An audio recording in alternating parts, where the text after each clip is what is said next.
My dear students, আশা করি তোমরা সকলে ভালো আছো। এই করোনা প্যান্ডেমিক কালে জরুরি প্রয়োজন ছাড়া কেউ বের হবে না এবং সবসময় যথাযথ স্বাস্থ্যবিধি মেনে চলবে।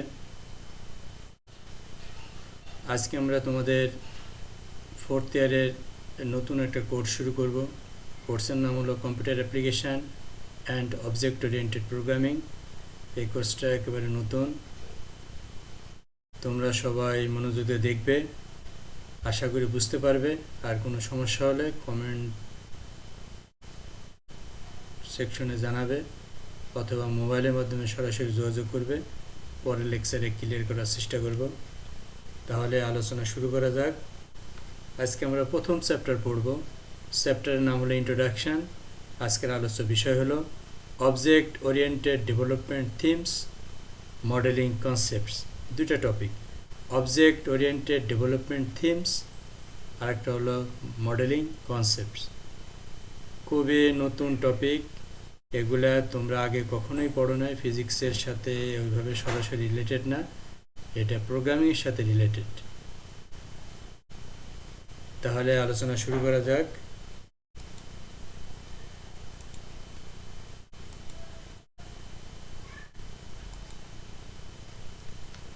অবজেক্ট ওরিয়েন্টেড থিমস, এইটা বোঝার আগে আমাদের বুঝতে হবে অবজেক্ট ওরিয়েন্টেডটা আসলে কি। আমাদের আলোচ্য বিষয় হলো অবজেক্ট ওরিয়েন্টেড ডেভেলপমেন্ট থিমস। এইটা বোঝার আগে আমাদের বুঝতে হবে what is object oriented. Object oriented বলতে বোঝায় যে একটি সফটওয়্যার সংগঠন হলো বিচ্ছিন্ন অবজেক্টসমূহের সমষ্টি, যা অবজেক্টের ডেটা, স্ট্রাকচার ও বিহেভিয়ারকে সংযুক্ত করে। আবার বলি, অবজেক্ট ওরিয়েন্টেড কনসেপ্ট হলো এই, কোনো একটি সফটওয়্যারের সংগঠন হবে বিচ্ছিন্ন অবজেক্টসমূহের সমষ্টি, যা অবজেক্টের ডেটা, স্ট্রাকচার এবং বিহেভিয়ারকে সংযুক্ত করে। প্রচলিত প্রোগ্রামিং মানে হলো তোমার কিউবেসিক, সি ইত্যাদি। প্রচলিত প্রোগ্রামিংয়ে ডেটা, স্ট্রাকচার ও বিহেভিয়ার খুবই ঢিলেঢালাভাবে সংযুক্ত থাকে। অবজেক্ট ওরিয়েন্টেড অ্যাপ্রোচে কী কী বৈশিষ্ট্য থাকা প্রয়োজন তা নিয়ে মতভেদ থাকলেও সাধারণত নিম্নের 4টি বৈশিষ্ট্য থাকা প্রয়োজন, যেমন আইডেন্টিটি, ক্লাসিফিকেশন, পলিমরফিজম ও ইনহেরিটেন্স। এখন এই 4টে টপিক আমরা একটু আলোচনা করি। আইডেন্টিটি কি, ক্লাসিফিকেশন কি, পলিমরফিজম কি, ইনহেরিটেন্স কি। এই 4টে যদি আমরা বৈশিষ্ট্য না জানতে পারি তাহলে অবজেক্ট ওরিয়েন্টেড আমরা বুঝতে পারবো না।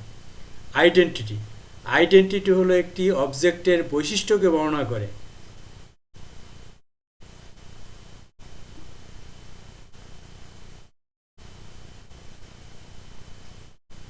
আইডেন্টিটি একটি অবজেক্টের বৈশিষ্ট্যকে বর্ণনা করে যা তাকে অন্যান্য অবজেক্ট থেকে আলাদা করা যায়। আবার বলি, আইডেন্টিটি একটি অবজেক্টের বৈশিষ্ট্যকে বর্ণনা করে যা তাকে অন্যান্য অবজেক্ট থেকে আলাদা করা যায়। যেমন কোনো একটি ডকুমেন্টের প্যারাগ্রাফ, মনে করো দুইটা ডকুমেন্ট দেখলাম, দুই ডকুমেন্টে প্যারাগ্রাফ আছে, কিন্তু দুই প্যারাগ্রাফে কিন্তু লেখা এক নাও হইতে পারে। একটি ল্যাপটপের উইন্ডো। আবার বলি, আইডেন্টিটি একটি অবজেক্টের বৈশিষ্ট্যকে বর্ণনা করে যাতে তাকে অন্যান্য অবজেক্ট থেকে আলাদা করা যায়। যেমন কি আইডেন্টিটি, কোনো একটি ডকুমেন্টের প্যারাগ্রাফ, একটি ল্যাপটপের উইন্ডো, দাবা খেলার সাদা রানী বা কুইন ইত্যাদি হলো অবজেক্ট বা আইডেন্টিটি। অবজেক্টের আইডেন্টিটি একই জিনিস। তাহলে অবজেক্ট কি? একটা ডকুমেন্টের প্যারাগ্রাফ হলো অবজেক্ট, একটা ল্যাপটপের উইন্ডো হলো অবজেক্ট, দাবা খেলার সাদা রানী হলো একটা অবজেক্ট। এই অবজেক্টকে আমরা আইডেন্টিটি বলতে পারি। খেয়াল করে, কিন্তু অবজেক্ট এক জিনিস, ক্লাস আর এক জিনিস। একটা ডকুমেন্টের প্যারাগ্রাফ, এইটা একটা অবজেক্ট বা আইডেন্টিটি। একটা ল্যাপটপের উইন্ডো, এইটা একটা আইডেন্টিটি বা অবজেক্ট। দাবা খেলার সাদা রানী, এটা একটা অবজেক্ট বা আইডেন্টিটি। ক্লাসিফিকেশন, একই ডাটা স্ট্রাকচার ও বিহেভিয়ার এর বিভিন্ন অবজেক্টকে একই গ্রুপভুক্ত একটি ক্লাস করাকে ক্লাসিফিকেশন বলে। আবার বলি, একই ডেটা স্ট্রাকচার ও বিহেভিয়ারের বিভিন্ন অবজেক্টকে একই গ্রুপভুক্ত একটি ক্লাস করাকে ক্লাসিফিকেশন বলে। যেমন প্যারাগ্রাফ, আগে কিন্তু বলছি একটি প্যারাগ্রাফ, এবার হলো প্যারাগ্রাফ। প্যারাগ্রাফ মানে এই সকল প্যারাগ্রাফ, এই শুধু প্যারাগ্রাফ হলো তোমার ক্লাস বা ক্লাসিফিকেশন, আর একটি প্যারাগ্রাফ হলো তোমার অবজেক্ট বা আইডেন্টিটি। উইন্ডো, দুনিয়ার সকল ল্যাপটপ বা কম্পিউটারের উইন্ডো হলো তোমার ক্লাস বা ক্লাসিফিকেশন, আর যে কোনো একটি ল্যাপটপের উইন্ডো হলো তোমার অবজেক্ট বা আইডেন্টিটি। দাবার গুটি হলো তোমার ক্লাস, কিন্তু রানীও তো দাবার একটা গুটি, কিন্তু একটা গুটি, ওইটা হলো অবজেক্ট। তা রানী হলো দাবার গুটির অবজেক্ট, আর দাবার গুটি হলো তোমার ক্লাস। পলিমরফিজম, একই অপারেশন বিভিন্ন অবজেক্টের উপর ভিন্নভাবে আচরণ করাকে পলিমরফিজম বলে। আবার বলি, একই অপারেশন বিভিন্ন অবজেক্টের উপর ভিন্নভাবে আচরণ করাকে পলিমরফিজম বলে। যেমন মুভ, ঘোড়া একভাবে মুভ করে, সাপ একভাবে মুভ করে, গাড়ি একভাবে মুভ করে, সবই তো মুভ, কিন্তু এক একটা মুভ করার ধরন কি এক এক রকম। যেমন মুভ অপারেশন উইন্ডো দাবার গুটির উপর ভিন্ন ভিন্নভাবে আচরণ করে, মানে দাবার গুটির মুভ একরকম আর উইন্ডোর মুভ কি আর এক রকম। মুভই তো মুভ, কিন্তু ল্যাপটপের উইন্ডোর মুভ এক ধরনের মুভ, আর দাবার গুটির মুভ আর এক ধরনের মুভ। মুভই, কিন্তু বিভিন্ন অবজেক্টের উপর আচরণ করলো সে বিভিন্নভাবে। এটা হলো পলিমরফিজম। ইনহেরিটেন্স, হায়ারার্কিক্যাল রিলেশনশিপের উপর ভিত্তি করে ক্লাসসমূহের মধ্যে ডেটা স্ট্রাকচার ও বিহেভিয়ার অপারেশন শেয়ার করাকে ইনহেরিটেন্স বলে। আরেকবার বলি, হায়ারার্কিক্যাল রিলেশনশিপ এর উপর ভিত্তি করে ক্লাসসমূহের মধ্যে ডাটা স্ট্রাকচার ও বিহেভিয়ার শেয়ার করাকে ইনহেরিটেন্স বলে। ক্লাসকে সাব ক্লাসে ভাগ করা হয় এবং সাব ক্লাসসমূহের নিজের ইউনিক প্রপার্টিজ সহ ক্লাসের সকল প্রপার্টিজ ইনহেরিট করে। সাব ক্লাসের প্রপার্টিজকে আর রিপিট করতে হয় না। আরেকবার বলি, খেয়াল করো, হায়ারার্কিক্যাল রিলেশনশিপের উপর ভিত্তি করে ক্লাসসমূহের মধ্যে ডাটা স্ট্রাকচার ও বিহেভিয়ার শেয়ার করাকে ইনহেরিটেন্স বলে। মানে বিভিন্ন ক্লাসসমূহের মধ্যে ডাটা স্ট্রাকচার ও বিহেভিয়ার শেয়ার করাকে ইনহেরিটেন্স বলে, এবং এই ক্লাসসমূহের মধ্যে অবশ্যই হায়ারার্কিক্যাল রিলেশনশিপ থাকতে হবে। ক্লাসসমূহকে সাব ক্লাসে ভাগ করতে পারি, সাব ক্লাসসমূহের নিজের প্রপার্টিস তো থাকবেই, আবার সকল ক্লাসের প্রপার্টিসও সে ইনহেরিটেন্স করবে। সাব ক্লাসের প্রপার্টিসকে আর রিপিট করতে হবে না, অটোমেটিক্যালি ইনহেরিট করবে। অবজেক্ট ওরিয়েন্টেড থিম,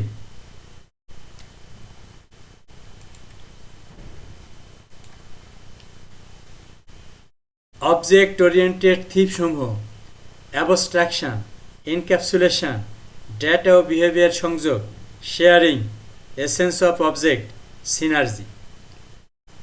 এই কয়টা টপিক তোমার অবজেক্ট ওরিয়েন্টেড থিমের সাথে জড়িত। অবজেক্ট ওরিয়েন্টেড টেকনোলজিতে বিভিন্ন থিম প্রচলিত আছে। অবজেক্ট ওরিয়েন্টেড সিস্টেমে এই থিমগুলি ইউনিক নয়। এখানে কিছু গুরুত্বপূর্ণ থিম নিয়ে আলোচনা করা হলো। অ্যাবস্ট্রাকশন থিম, ডেটা অ্যাবস্ট্রাকশন হলো নির্দিষ্ট খুঁটিনাটি বিষয়গুলো লুকিয়ে কিছু গুরুত্বপূর্ণ তথ্য ব্যবহারকারীর নিকট প্রকাশ করার প্রক্রিয়া। অ্যাবস্ট্রাক্ট অর্জন হতে পারে দুভাবে, হয় অবজেক্ট ক্লাসের মাধ্যমে, হয় অ্যাবস্ট্রাক্ট ক্লাসের মাধ্যমে, অথবা ইন্টারফেসের মাধ্যমে। অ্যাবস্ট্রাক্ট কিওয়ার্ড হলো ক্লাস এবং মেথডের জন্য ব্যবহৃত নন অ্যাক্সেস মডিফায়ার। এখন মডিফায়ার সম্পর্কে তোমরা হয়তো আগে থার্ড ইয়ারে পড়ার কথা তোমার C++ সম্পর্কে, সেখানে তোমার মডিফায়ার সম্পর্কে আলোচনা আছে। নন অ্যাক্সেস মডিফায়ার কি, ওইটা একটু দেখে নিবা। অ্যাবস্ট্রাক্ট ক্লাস হলো রেস্ট্রিক্টেড ক্লাস। এটি অবজেক্ট তৈরির জন্য ব্যবহার করা যায় না। এটি অ্যাক্সেস করার জন্য অবশ্যই ক্লাস থেকে ইনহেরিটেড হতে হবে। আবার বলি, অ্যাবস্ট্রাক্ট ক্লাস হলো রেস্ট্রিক্টেড ক্লাস। এটি অবজেক্ট তৈরির জন্য ব্যবহার করা যায় না। এটি অ্যাক্সেস করার জন্য এটি অবশ্যই অন্য ক্লাস থেকে ইনহেরিটেড হতে হবে। অ্যাবস্ট্রাক্ট মেথড মানে ফাংশন। অ্যাবস্ট্রাক্ট মেথড শুধু অ্যাবস্ট্রাক্ট ক্লাসে ব্যবহৃত হতে পারে, এর কোনো বডি থাকে না। বডি সাব ক্লাস থেকে পাওয়া যায়, ইনহেরিটেড। একটি অ্যাবস্ট্রাক্ট ক্লাসের অ্যাবস্ট্রাক্ট এবং রেগুলার উভয় মেথড থাকতে পারে। যেমন একটা উদাহরণ দিলাম, অ্যাবস্ট্রাক্ট ক্লাস অ্যানিম্যাল। এখানে অ্যানিম্যাল নামে একটা অ্যাবস্ট্রাক্ট ক্লাস তৈরি করা হয়েছে, কার্লি ব্র্যাকেট শেষ। এখানে দুই ধরনের মেথড করলাম, এইটা হলো অ্যাবস্ট্রাক্ট মেথড, এইটা হলো তোমার regular method. Public abstract void animal sound parenthesis semicolon, public void sleep parenthesis curly bracket, system dot out dot print line parenthesis inverted comma ZZZ semicolon curly bracket. উপরের উদাহরণের animal ক্লাসের কোনো object তৈরি করা সম্ভব না। তুমি কখনোই এরকম অবজেক্ট তৈরি করে অ্যানিম্যাল মাই অবজেক্ট, মানে অ্যানিম্যাল ক্লাস থেকে মাই অবজেক্ট নামে কোনো অবজেক্ট তৈরি করতে পারবে না। Assignment new animal parenthesis semicolon, এরকম তুমি যদি অবজেক্ট তৈরি করো তাহলে এটা এরর জেনারেট করবে। মোট কথা হলো অ্যাবস্ট্রাক্ট ক্লাস থেকে কোনো অবজেক্ট তৈরি করা সম্ভব না, মূল কথা এটা। নিচে অ্যাবস্ট্রাকশনের একটা পূর্ণ উদাহরণ দেওয়া হলো। অ্যাবস্ট্রাক্ট ক্লাস, এই যে দেখো ডবল স্ল্যাশ মানে হলো কমেন্ট, অ্যাবস্ট্রাক্ট ক্লাস কি? অ্যাবস্ট্রাক্ট ক্লাস কি বলতে? অ্যাবস্ট্রাক্ট ক্লাস অ্যানিম্যাল নামে একটা অ্যাবস্ট্রাক্ট ক্লাস তৈরি করলাম। Abstract method does not have a body. দেখো তোমার public abstract voice animal sound parenthesis semicolon, এটা হলো তোমার অ্যাবস্ট্রাক্ট মানে অ্যানিম্যাল সাউন্ড নামে একটা মেথড, ঠিক আছে? অ্যাবস্ট্রাক্ট মেথড, এর কোনো বডি নেই। বডি মানে কার্লি ব্র্যাকেটের ভিতরে কিছু থাকা। Regular method public void sleep parenthesis curly bracket, এই যে বডি আছে, system dot out dot print line parenthesis inverted comma ZZZ semicolon curly bracket, ঠিক আছে? তাহলে আমরা একটা অ্যাবস্ট্রাক্ট ক্লাস তৈরি করলাম, তার দুইটা মেথড, একটা abstract method, regular method. Abstract মেথডে কোনো বডি নাই, তোমার রেগুলার মেথডে বডি আছে। এখন আমরা একটা সাব ক্লাস তৈরি করব, ইনহেরিট ফ্রম অ্যানিম্যাল। অ্যানিম্যাল এর আমরা একটা সাব ক্লাস তৈরি করব যে অ্যানিম্যালকে ইনহেরিট করে। Class pig extends animal, class pig extends animal মানে পিগ নামে একটা সাব ক্লাস তৈরি করলাম অ্যানিম্যালের, extends animal curly bracket.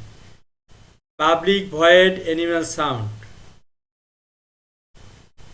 Parenthesis curly bracket, body system dot out dot print line parenthesis inverted comma the pig says wee semicolon curly bracket.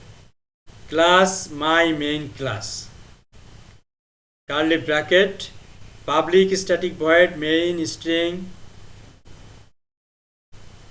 Bracket arguments parenthesis curly bracket pig my pig. Pig class থেকে my pig নামে একটা object তৈরি করা হলো। Assignment new pig parenthesis semicolon my pig dot animal sound parenthesis semicolon my pig dot sleep semicolon curly bracket. Result হবে, এই প্রোগ্রামটা তুমি যদি লেখো তাহলে রেজাল্ট হবে the pig says wee ZZ। কেন এবং কখন অ্যাবস্ট্রাক্ট ক্লাস ও মেথড ব্যবহার করা হয়? মূলত ডেটার নিরাপত্তার জন্য অ্যাবস্ট্রাক্ট ক্লাস ও মেথড ব্যবহার করা হয়। তো অ্যাবস্ট্রাক্ট ক্লাস ও মেথড সংজ্ঞাই বলা হয়েছে মূলত ডেটার নিরাপত্তার জন্য, যাতে ব্যবহারকারী ডাটা দেখতে না পারে। এনক্যাপসুলেশন, একে তথ্য লুকানো বলে। এনক্যাপসুলেশনের অর্থ হলো স্পর্শকাতর ডেটা ব্যবহারকারী থেকে লুকানো নিশ্চয়তা বিধান করা। এটা অর্জন করার জন্য আমাদেরকে অবশ্যই ক্লাসের অ্যাট্রিবিউট ভেরিয়েবলকে প্রাইভেট ঘোষণা করতে হবে। আমরা যদি অন্যদেরকে প্রাইভেট মেম্বারের ভ্যালু পড়তে বা মডিফাই করতে দিতে চাই তাহলে আমাদেরকে পাবলিক গেট এবং সেট মেথডস প্রোভাইড করতে হবে। এবার একটা উদাহরণ দেখো, প্রাইভেট অ্যাট্রিবিউট অ্যাক্সেস করার জন্য পাবলিক গেট এবং সেট মেথড ব্যবহার উদাহরণ নিম্ন দেওয়া হলো। Hash include angle iostream using namespace std semicolon class employee curly bracket private integer salary semicolon. তোমার আমরা এই স্যালারি ভেরিয়েবলকে প্রাইভেট ঘোষণা করলাম। Public void set salary parameter integer s curly bracket salary assignment s semicolon integer get salary parenthesis curly bracket return salary curly bracket semicolon integer main curly bracket employee my object dot set salary 50,000 semicolon cout insertion operator my object dot get salary parenthesis semicolon return 0 curly bracket এটা follow হবে result 5000 এইটা হলো তোমার set salary আর এই যে তোমার এইটা হলো গেট স্যালারি এইটা হলো সেট স্যালারি ঠিক আছে এই অপশন যদি দেই তাহলে আমরা এই স্যালারিকে অ্যাক্সেস করতে এই প্রাইভেট স্যালারিকে অ্যাক্সেস করতে পারবো ঠিক আছে এই যে set salary 5000 get salary 5000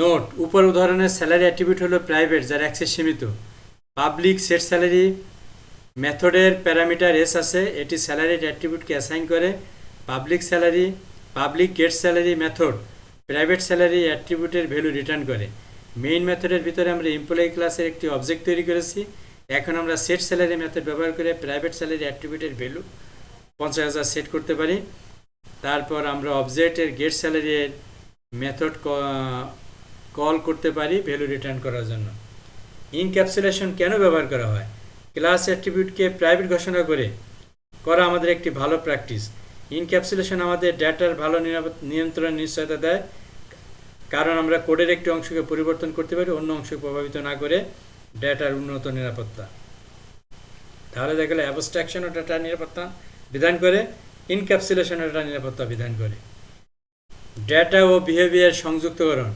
data নির্বাহ অপারেশনের জন্য আলাদাভাবে অ্যাট্রিবিউট ও বিহেভিয়ার কল করা একটি বোঝা শুরু এটি মিনিমাইজ করার উপায় হলো কোনো এন্টিটির অ্যাট্রিবিউট ও বিহেভিয়ারকে একত্রে কম্বাইন করা অবজেক্ট ওরিয়েন্টেড প্রোগ্রামিংয়ে অ্যাট্রিবিউট ও বিহেভিয়ারকে একটি সিঙ্গেল ক্লাসে ডিফাইন করা হয় কম্বাইনিং ডাটা অ্যান্ড বিহেভিয়ার খেয়াল করো এই যে হলো ডাটা স্ট্রাকচার অ্যাট্রিবিউট আর এই যে হলো তোমার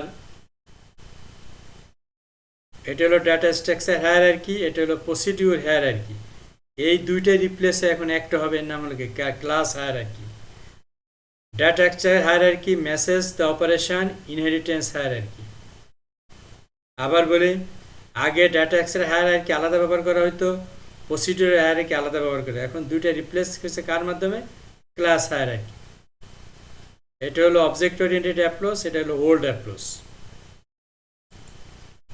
শেয়ারিং অবজেক্ট ওরিয়েন্টেড টেকনোলজি বিভিন্ন লেভেলিং শেয়ারিংকে উৎসাহিত করে অ্যাট্রিবিউট ও বিহেভিয়ার উভয় রিলেটেড সাব ক্লাসকে কমন কোড শেয়ার করার সুযোগ দেয় অবজেক্ট ওরিয়েন্টেড ভাষার অন্যতম বড় সুবিধা হলো ইনহেরিটেন্সের মাধ্যমে শেয়ারিং অবজেক্ট ওরিয়েন্টেড ডেভেলপমেন্ট শুধু অ্যাপ্লিকেশনের মধ্যে তথ্য শেয়ারিংয়ের সুযোগ দেয় না ভবিষ্যতের জন্য কোনো প্রজেক্টের জন্য কোড ও ডিজাইন রিউজ করারও সুযোগ দেয়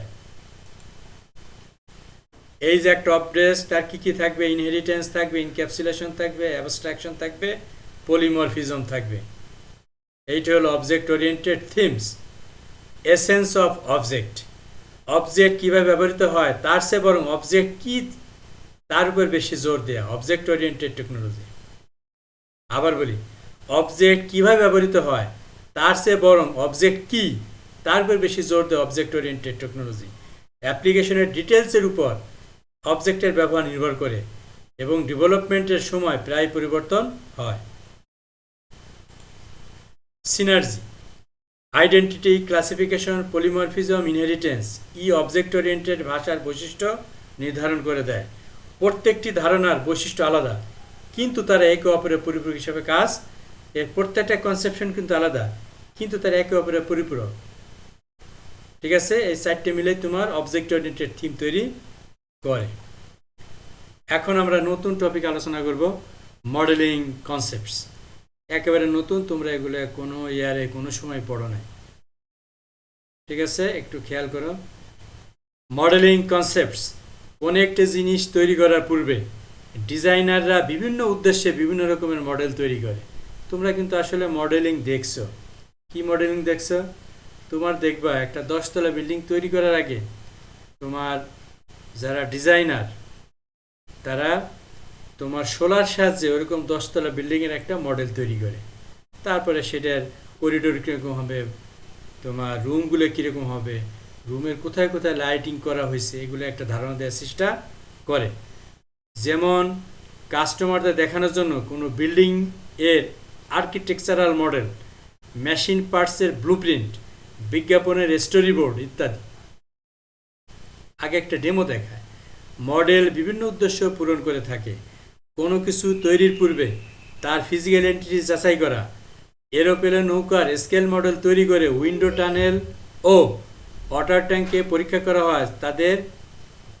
করা হয় তাদের অ্যারোডাইনামিক্স ব্যবস্থা সংশোধন উন্নত করার জন্য। কম্পিউটারের সাহায্যে কোনো ফিজিক্যাল মডেল তৈরি না করে তাদের ফিজিক্যাল স্ট্রাকচার সিমুলেশনের মাধ্যমে পরীক্ষা করা হয়। ফিজিক্যাল মডেল ও কম্পিউটার মডেল উভয় বাস্তব কোনো জিনিস সম্পূর্ণ তৈরি করার পূর্বে তৈরি করে যাচাই করা সহজ ও সস্তা এবং ত্রুটিগুলি অনায়াসে দূর করা যায়। কাস্টমারের সাথে যোগাযোগ। আর্কিটেক্ট ও প্রোডাক্ট ডিজাইনাররা মডেল তৈরি করে কাস্টমারদের তা দেখায়। ওই জিনিসের সকল বাহ্যিক বিহেভিয়ারের ডেমো প্রদর্শন করা হয়। ভিজুয়ালাইজেশন। মুভি, টিভি শো, বিজ্ঞাপনের স্টোরি বোর্ড লেখককে তার আইডিয়া প্রবাহকে দেখতে সাহায্য করে। এতে লেখক তার লেখা শুরু করার পূর্বে প্রয়োজনীয় অংশ বাদ দিতে বা মডিফাই করতে পারে। জটিলতা কমানো। মডিংয়ের মূল উদ্দেশ্য মূলত জটিলতা কমানো। একটি সিস্টেম এত জটিল যে মানুষ সরাসরি তা বুঝতে পারে না। মানুষ একই সাথে খুব বেশি জটিল বিষয় ভাবতে পারে না। মডেল একটি জটিল বিষয়কে অনেকগুলো ক্ষুদ্র ক্ষুদ্র ভাগে ভাগ করে, যা জটিল বিষয়ের জটিলতা কমাতে সাহায্য করে। আশা করি সবাই বুঝতে পেরেছ। যদি বুঝতে কোনো সমস্যা হয় তাহলে তোমরা মোবাইলে যোগাযোগ করবে বা কমেন্ট সেকশনে মতামত দেবে। পরবর্তী লেকচারে সেটা বোঝানোর চেষ্টা করব। সবাই ভালো থেকে সুস্থ থেকো এবং যথাযথ স্বাস্থ্যবিধি মেনে চলো। সবাইকে ধন্যবাদ। আল্লাহ হাফেজ।